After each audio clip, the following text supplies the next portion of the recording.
Weather তোমার second semester start হতে চলেছে অথবা তুমি as a beginner C programming শিখতে চাও, যে কোনো ক্ষেত্রে এই ভিডিও তোমার জন্য অনেক হেল্পফুল হবে। কারণ এই ভিডিওতে আমি পুরো ইনডেপথে সি নিয়ে আলোচনা করেছি এবং তার প্রথম ভিডিওতে আমি প্রোগ্রামিং ল্যাঙ্গুয়েজ কি, কম্পাইলার কি এবং সি ল্যাঙ্গুয়েজ কীভাবে সেট আপ করা যায় ভিএস কোডে সব নিয়ে আলোচনা করেছি। এবং এর পরের ভিডিওতে অ্যাকচুয়াল প্রোগ্রামিং ল্যাঙ্গুয়েজ টিউটোরিয়াল শুরু হবে। So let's start the video. Alright, so what is a programming language অথবা একটা প্রোগ্রামিং ল্যাঙ্গুয়েজ কি, চলো বোঝা যাক। সো ইউজুয়ালি যখন একটা লোক অন্য একটা লোকের সাথে কথা বলে তখন একটা ভাষা ইউজ করে, রাইট? এটা হতে পারে বেঙ্গলি অথবা ইংরেজি, জার্মানি, রাশিয়ান, যে কোনো ভাষা একটা ইউজ করে। ফর এক্সাম্পল, তুমি যদি তোমার ছোটো ভাইকে একটা কিছু বলতে চাও তো তুমি বাংলা ভাষা ইউজ করবে ইউজুয়ালি। এবার এই ক্ষেত্রে আমি কি করতে চাই, আমি একটা কম্পিউটারকে একটা কিছু বলতে চাই, একটা কিছু ইনস্ট্রাকশন দিতে চাই। যেমন ফর এক্সাম্পল, আমি ইউটিউব ওপেন করতে চাই অথবা এই ভিডিওটা রেকর্ড করতে চাই, তার জন্য তার মানে আমি একটা ইনস্ট্রাকশন দিচ্ছি। এবার এই ইনস্ট্রাকশনটা আমাকে বাইনারি ভাষা দিতে হবে। কেন দিতে হবে? কারণ কম্পিউটার শুধু ওই ভাষাটাই বোঝে। ফর এক্সাম্পল, আমি যদি অন্য জার্মানি একটা লোককে কিছু বলতে চাই তো আমাকে জার্মান ভাষায় ইউজ করতে হবে মোস্ট প্রবাবলি, কারণ ও বাংলা ভাষা জানে না। ঠিক সেইভাবে কম্পিউটার অন্য কোনো ভাষা জানে না, জাস্ট বাইনারি ভাষা জানে। তাই জন্য আমাকে যখন কিছু করতে হলে বাইনারি ভাষা ইউজ করতে হবে। নাও প্রবলেমটা এখানে হচ্ছে বাইনারি ভাষা খুবই কমপ্লিকেটেড। ফর এক্সাম্পল, আমি যদি জাস্ট এটা সিম্পল হাই লিখতে চাই তার জন্য আমাকে এত কিছু লিখতে হবে, তাও আবার ছোটো হাতের আই। বড়ো হাতের আই আই বড়ো হাতের এইচ দিলে আবার আলাদা হতো, বড়ো হাতের আই দিলে আলাদা হতো। জাস্ট ছোটো হাতের আই লেখার জন্য এত কিছু লিখতে হবে। সো অবভিয়াসলি এটা খুবই কমপ্লিকেটেড অ্যান্ড টাইম কনজিউমিং। তো বড়ো বড়ো ইনস্ট্রাকশন তো বাদ দাও, ওটার জীবনে হতে পারে না। ফর এক্সাম্পল, ইউটিউব যদি আমি ওপেন করতে যাই, ইউটিউব তৈরি করা তো বাদই, জাস্ট ইউটিউব যদি ওপেন করতে যাই ওটাও একটা ইনস্ট্রাকশন। ওটা করতে অনেকগুলো আমাকে 0 1 লিখতে হবে, যেটা অলমোস্ট ইম্পসিবল। তো তার জন্য কী করবো, আমরা নিজে একটা ল্যাঙ্গুয়েজ বানাবো আমাদের যেটা সুবিধা হবে, যেটা দিয়ে আমি কম্পিউটারের সাথে কথা বলতে পারবো। সেইভাবে আমিও চাই কি আমি একটা এমন একটা ল্যাঙ্গুয়েজ বানাবো যেটা আমার সুবিধা হবে কম্পিউটারের সাথে কথা বলতে। ওকে, সো এটা হচ্ছে programming language. So basically programming language মানে হচ্ছে এমন একটা ল্যাঙ্গুয়েজ যেটা দিয়ে আমি কিছু একটা প্রোগ্রাম করতে পারবো, কিছু ইনস্ট্রাকশন দিতে পারবো কম্পিউটারকে। এবং এই ল্যাঙ্গুয়েজটা আমাদের সুবিধার্থে হবে, আমরা যাতে বুঝতে পারি। বাট প্রবলেমটা এখনও ওই একই, যে কম্পিউটার 0 1 1ই বুঝে। এখনও এরকম না যে আমি একটা প্রোগ্রামিং ল্যাঙ্গুয়েজ বানালাম ওটা কম্পিউটার বুঝতে পারবে না। কম্পিউটার কিন্তু এখনও 0 1 1ই বুঝে। দ্যাট মিনস আমাদেরকে এমন একটা কিছু প্রোগ্রাম তৈরি করতে হবে অথবা সফটওয়্যার তৈরি করতে হবে যেটা দিয়ে আমি আমাদের প্রোগ্রামিং ল্যাঙ্গুয়েজটাকে এই মেশিন কোডে অথবা বাইনারিতে কনভার্ট করতে পারি, ট্রান্সলেট করতে পারি। বেসিক্যালি আমাদেরকে ট্রান্সলেটার তৈরি করতে হবে এবং ওটাকেই বলে কম্পাইলার। দুটো জিনিস এখানে আছে, একটা প্রোগ্রামিং ল্যাঙ্গুয়েজ, একটা কম্পাইলার। প্রোগ্রামিং ল্যাঙ্গুয়েজের আগে কনসেপ্ট বুঝে নিয়েছি, বেসিক্যালি একটা ল্যাঙ্গুয়েজ যেটা আমাদের সুবিধার্থে আমরা নিজে বানিয়েছি যাতে কম্পিউটারকে আমরা ইনস্ট্রাকশন দিতে পারি। বাট আমরা ওই ল্যাঙ্গুয়েজটা বানিয়েছি আমাদের সুবিধার্থে। তো বেসিক্যালি আমাদের নিজের ল্যাঙ্গুয়েজ ইউজ করে বানিয়েছি, ইংরেজি হতে পারে বা বাংলা, যা হোক। মোস্টলি তো এখন জাস্ট ইংরেজি ইউজ করা হয়েছে, বানিয়েছে। বাট ব্যাপারটা হচ্ছে কম্পিউটার কিন্তু আমাদের ভাষাটা বুঝে না, প্রোগ্রামিং ভাষাটা। তাই জন্য আমরা কী করবো, একটা কম্পাইলার ইউজ করবো যেটা বেসিক্যালি একটা ট্রান্সলেটার, একটা সফটওয়্যার। কম্পাইলার কিছু না, জাস্ট একটা সফটওয়্যার যে কী করে আমাদের প্রোগ্রামিং ভাষাটা নেই ওটাকে 0 1 কনভার্ট করে দেয়, যেটা মেশিনের বস্তু সুবিধা হয়। ফর এক্সাম্পল, এর যে হ্যালো ওয়ার্ল্ডটা আছে, হ্যালো ওয়ার্ল্ডটা কী করবে, এই কম্পাইলারটা হ্যালো ওয়ার্ল্ডটা নেবে এবং এটাকে 0 1 কনভার্ট করে দিবে এবং যা এই হ্যালো ওয়ার্ল্ডের কাজ ছিল ওটা এক্সিকিউট করবে। দ্যাট মিনস সি একটা ল্যাঙ্গুয়েজ, প্রোগ্রামিং ল্যাঙ্গুয়েজ, এবং সি এরও একটা কম্পাইলার আছে। দ্যাট মিনস আমাদেরকে সি ল্যাঙ্গুয়েজ বুঝতে জন্য আগে বুঝতে হবে কম্পাইলার কী কী আছে সি ল্যাঙ্গুয়েজে, যাতে আমরা রাইট কম্পাইলার চুজ করতে পারি এবং ওইটাতে প্রোগ্রামিং ল্যাঙ্গুয়েজ শিখতে পারি। সো দেখা গেল যে সি প্রোগ্রামিং ল্যাঙ্গুয়েজের অনেকগুলো কম্পাইলার আছে, যেমন জিসিসি, ক্ল্যাং, টার্বোসি। তার মধ্যে আমরা যেটা ইউজ করবো ওটা হচ্ছে জিসিসি, কারণ এটা সবচেয়ে বেশি ইউজ হয়, খুব পপুলার। তো আমরা ওইটা ইউজ করবো। ক্ল্যাং ইউজ করলে কোনো প্রবলেম নেই অবশ্যই। এবার ব্যাপারটা হচ্ছে জিসিসি উইন্ডোজের জন্য নর্মালি সাপোর্ট করে না। তো তার জন্য আমরা ইউজ করবো অ্যাকচুয়ালিতে মিনজিডাব্লিউ, যেটা হচ্ছে জিসিসির উইন্ডোজ পোর্ট। বেসিক্যালি এটা জিসিসিকে উইন্ডোজে পোর্ট করে দেয়। দ্যাট মিনস এরপরে ভিডিওতে আমরা ইনস্টল করবো মিনজিডাব্লিউ। আই হোপ তুমি বুঝতে পেরেছো প্রোগ্রামিং ল্যাঙ্গুয়েজ অ্যাকচুয়ালি কী এটা বেসিক্যালি কিছু না, একটা ল্যাঙ্গুয়েজ অথবা ভাষা যেটা দিয়ে আমরা কম্পিউটারের সাথে কথা বলতে পারি।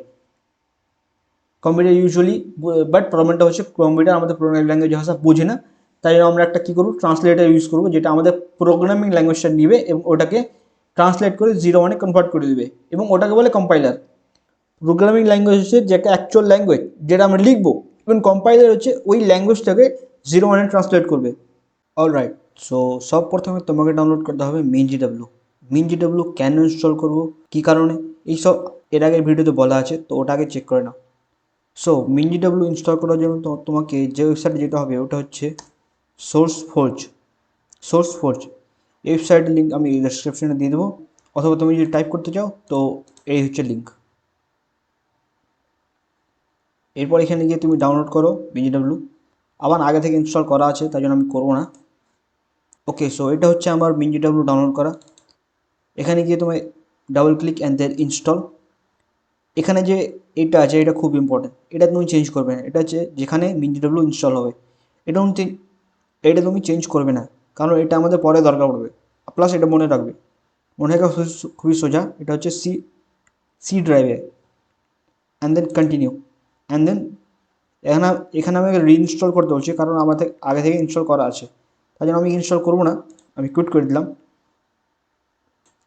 ইনস্টল যখন হয়ে যাবে তখন তুমি এরকম কিছু একটা দেখতে পাবে, এরকম একটা ইন্টারফেস দেখতে পাবে, একটা নতুন উইন্ডো পপ আপ হবে, আর এখান থেকে এরকম কিছু একটা উইন্ডো দেখতে পাবে।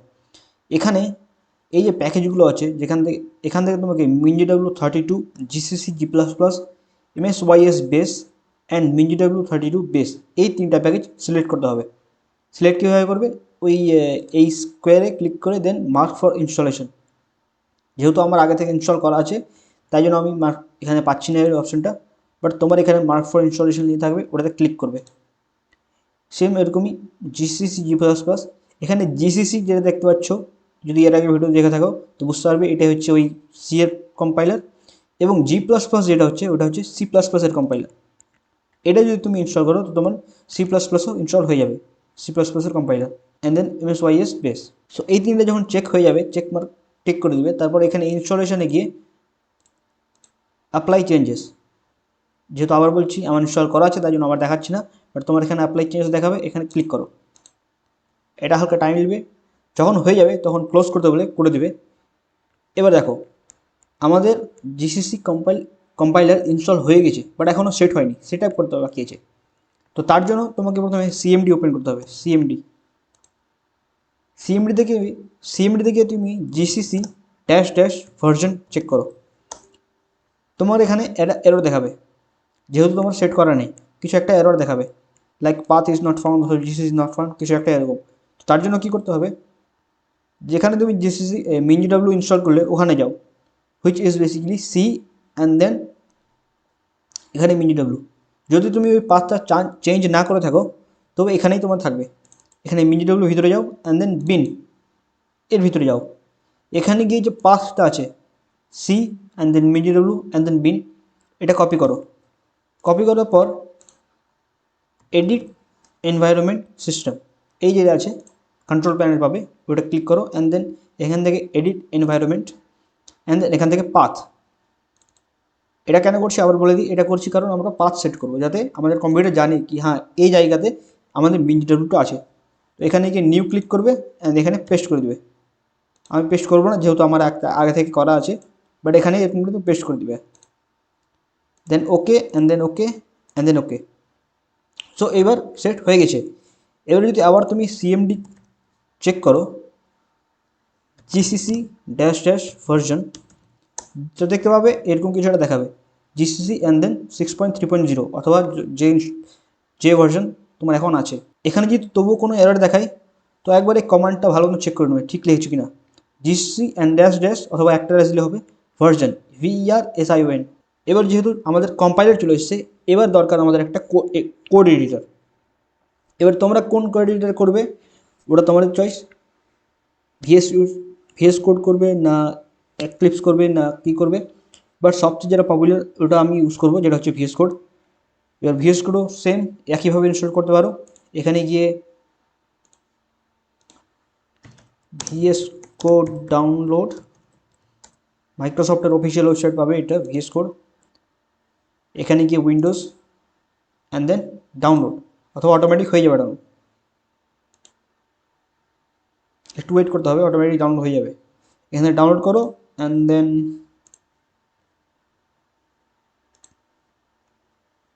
এই যে ইএক্সি ফাইলটা আছে ওটা ওপেন করো, double click, I accept argument, next, and এখানে কিছু চেঞ্জ করতে হবে না। যদি তুমি ডেস্কটপে একটা আইকন ক্রিয়েট করতে চাও তার জন্য এটা ক্লিক করতে পারো, অথবা না, and then next, and then install. আগে থেকে ইনস্টল করা আছে তাই জন্য আমি এটা ক্যান্সেল করে দিচ্ছি।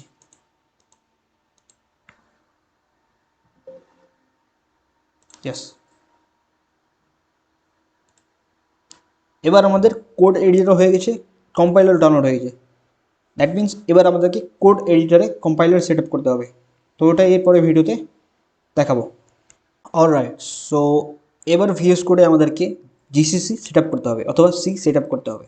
অ্যাকচুয়ালি তো এখন যদি তুমি এখান থেকেই সি প্রোগ্রাম লিখতে স্টার্ট করে দাও তবে তোমার কম্পাইল হয়ে যাবে। ফর এক্সাম্পল আমি যদি এখানে একটা নিউ ফাইল তৈরি করি hello.c নামে, এটাকে আমি যদি ডেস্কটপে সেভ করি আর এখানে যদি আমি রাইটিং স্টার্ট করে দিই like hashtag include study,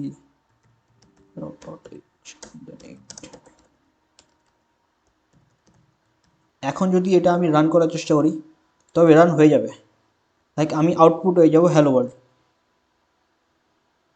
but problem হচ্ছে মোস্ট প্রবাবলি তোমার কাছে এই বাটনটা নেই এখন, অ্যান্ড প্লাস কিছু একটা এরর দিবে।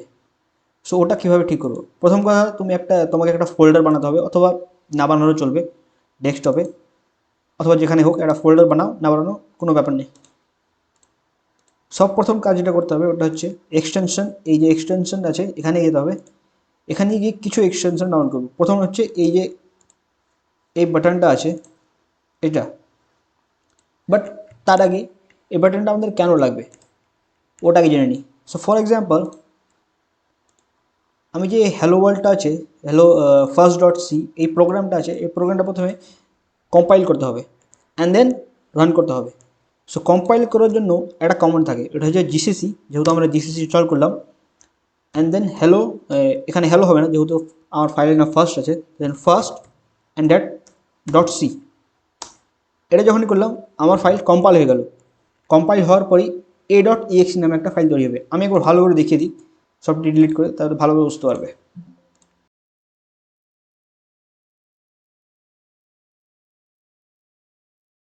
ওকে, সো এটা ছোট একটা ফাইল আমি বানালাম, হ্যালো ওয়ার্ল্ড প্রিন্ট করবে।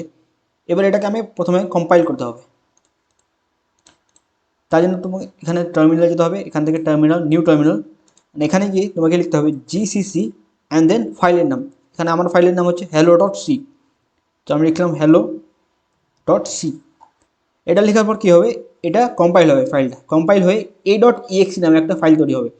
আমার যেহেতু কোডে কোনো এরর এখন নেই, অথবা অ্যাটলিস্ট আই হোপ কোনো এরর নেই, তাই জন্য হোপফুলি a.exe নামে একটা ফাইল তৈরি হবে। দ্যাট মিনস আমার ফাইল কম্পাইল হয়ে গেছে, অ্যান্ড ইনডিড এখানে a.exe নামে একটা ফাইল তৈরি হয়ে গেছে। এখানে তুমি এটা ওপেন করতে পারবে না, আর করলেও কিছু এখানে বোঝা যাবে না, সো ওটা পরের ব্যাপার। ব্যাপারটা হচ্ছে আমার ফাইল এখন কম্পাইল হয়ে গেছে, বাট এখানে হ্যালো ওয়ার্ল্ড প্রিন্ট হওয়ার কথা ছিল, ওটা হলো না কেন? ওটা কেন হলো না? কারণ আমাকে এখনও আমি এটা রান করিনি a.exe তো ওটা রান করার জন্য ডট অ্যান্ড স্ল্যাশ a.exe এটা যখনই করবে তোমার ফাইল রান হবে। রান হওয়ার পরে দেখতে পাচ্ছ এখানে হ্যালো ওয়ার্ল্ড লেখা উঠলো। এবার যদি আবার কিছু চেঞ্জ করি, ফর এক্সাম্পল এখানে লিখে দিলাম this is a C program, আমাকে আবার সেভ করতে হবে, অ্যান্ড আবার আমাকে GCC then hello dot C আবার কম্পাইল করতে হবে, অ্যান্ড আবার আমাকে ডট a.exe নামে রান করতে হবে। এটা করা যাবে, বাট বারবার কমান্ড লেখা মানে ঠিক লাগছে না। আমি একটা এরকম বাটন চাই যেটাতে আমি যখনই ক্লিক করব এই দুটো কাজ একসঙ্গে হয়ে যাবে, আর যাতে আমি ডাইরেক্টলি আউটপুট দেখতে পাই।